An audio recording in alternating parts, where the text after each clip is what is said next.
नमस्कार, आपण पाहतात रयत संवाद न्यूज चॅनल। परंडा तालुक्यातील 5 पिंपळा शिवारात शॉर्ट सर्किटने 7 एकरातील ऊस जळाला।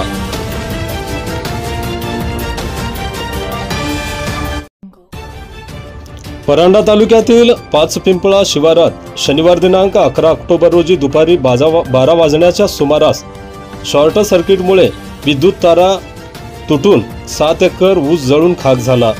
यामध्ये 2 शेतकऱ्यांचे लाखो रुपयांचे नुकसान झाले आहे। 5 पिंपळा येथील शेतकरी बालाजी वसुदेव खैरे यांच्या गट नंबर 140-2 या शेतातील 4 एकर ऊस जळाला आहे। तसेच शेजारीच असणाऱ्या अंकुश महारुद्र खैरे यांच्या गट नंबर 140-3 मधील ऊसाला आग लागल्याने 3 एकर ऊस जळाला आहे।